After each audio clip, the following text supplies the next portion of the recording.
मैं बजट लेकर आया हूं। ये आज के बजट में डिस्कस कर रहे हैं। मैं बजट 5 साल पुराना लेकर आया हूं। मैं चाहता हूं स्पीकर साहब के पास कापी पहुंचे। ये ले लो, ये लो। एक कापी उनको भी, भाजपा वालों के पास भी पहुंचे और यहाँ पर जो सरकार में इनके पास भी पहुंचे। ऐसे में 20 और 21 में बजट आया था डिस्ट्रिक्ट कैपेक्स में 521 करोड़, जिसमें से लैप्स हुआ है 345 करोड़। सुन लीजिए, पूरे स्टेट का बजट आया था 297 करोड़, लैप्स हुआ है 122 करोड़। 2022 और 23 में मैंने बजट को देखा है, खाली डिस्ट्रिक्ट कैपेक्स का बता रहा हूं, 242 करोड़, लैप्स हुआ है 63 करोड़, और इस बार जो 23-24 में था 339 और लैप्स हुआ 168 करोड़।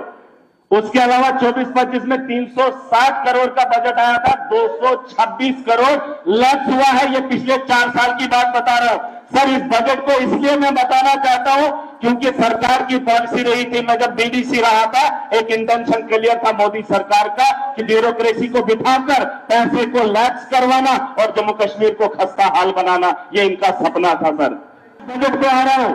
हमारे इस बजट में नौजवानों की बात नहीं हुई, हमारे मुलाजमों, कैजुअल लेबर जो प्रोटेस्ट कर रहे हैं। अगर सरकार के पास बजट में उतना पैसा नहीं है, लेकिन सरकार से मैं उम्मीद करता हूं कि उनकी तनख्वाहों को बढ़ाया जाए, उनके जो वेजेस हैं उनमें थोड़ी सी बढ़ोतरी की जाए ताकि उनके रोजगार में भी इजाफा हो। और सर, एक बार मैं बताना चाहूंगा, डेवलपमेंट की बात हुई, स्कूलों की बात हुई, हॉस्टल को बेहतर बनाने की बात हुई। मेरे गांव अब शहर में तब्दील हो गए। हमारे जो प्राइमरी स्कूल हैं उन्हें भी प्रियॉरिटी पे अपग्रेड किया जाना चाहिए, जो सब सेंटर पे होने के बारे में भी सोचा जाना चाहिए। और जिन गांव के अंदर हॉस्टल अभी तक नहीं, इलाके के अंदर, वहां हर बात में इन्हें मोदी जी याद आता है। जब सदन से बाहर जाते हैं तो कहते हैं जम्मू कश्मीर के आवाम को धोखा दिया। जब सदन में आप मोदी जी की तारीफ करते हैं तो बाहर जाकर इस बजट पे सवाल क्यों खड़े करते हो? बोलो सर, इनको बोलो कि बोल रही है कि मोदी जी के हाथ में है कैजुअल लेबर को परमानेंट करना, नहीं किया। बोलो, ये बोलो कि एसडीएम को परमानेंट मोदी जी ही कर सकते हैं, लेकिन नहीं किया। आज भी अगर सरकार नहीं कर पाई तो इनकी वजह से नहीं कर पाई। अगर नौजवान आज बेरोजगार है, उसके लिए बजट में बात नहीं हुई तो बोलेंगे कि हमारी वजह से नहीं हो रहा, हमारे मोदी जी की वजह से नौजवान बेरोजगार है।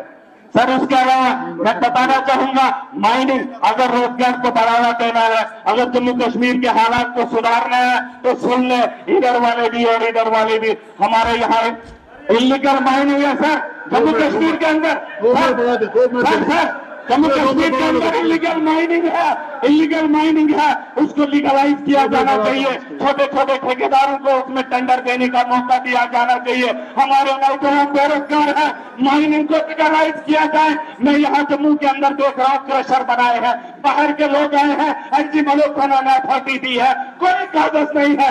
बीच नदी में, बीच चनाब के अंदर इन्होंने जो है अपने क्रशर लगाए हैं, इंस्टॉल किए हैं, बजरी ढो रहे, रेत ढो रहे, कोई पूछने वाला नहीं, कोई रियलिटी नहीं। हम सफीर की तरह हैं, हम लोग सफीर हैं जो मस्जिद के लिए चंदा करने जाते हैं, हम लोग सफीर हैं जो मंदिर के लिए चंदा करने जाते हैं। लेकिन जब हमारी जेब में लाखों रुपए का चंदा आता है तो सर लाख रुपए में से 99,000 जेब में रखता है वो सफीर, और 1,000 का चंदा मस्जिद की कमेटी को देता है, 1,000 का चंदा मंदिर की कमेटी को देता है, तो वो मंदिर तामीर नहीं हो पाता है। जम्मू कश्मीर को बदहाली से निकालने के लिए करप्शन को रोकना पड़ेगा। सर सुन लीजिए, मेरे चिनाब को नया चिनाब बहता है, तभी बहती है, इसमें माइनिंग इलीगल नहीं है। इसका फैट ऊंचा हो रहा है, फैट, हमारा पत्थर पाकिस्तान जा रहा है, हमारी रेत पाकिस्तान जा रही है, लेकिन हमारे बेरोजगार नौजवानों को खाने नहीं दिया जाता है।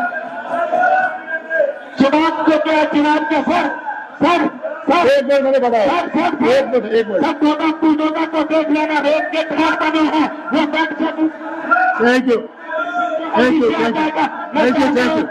शुक्रिया। इलीगल माइनिंग इसी के साथ हमारी आज की कार्रवाई खत्म होती है। हम कल बोर्ड के 11 मार्च मंगलवार सुबह 10 बजे फिर मिलेंगे। शुक्रिया, इंशाअल्लाह।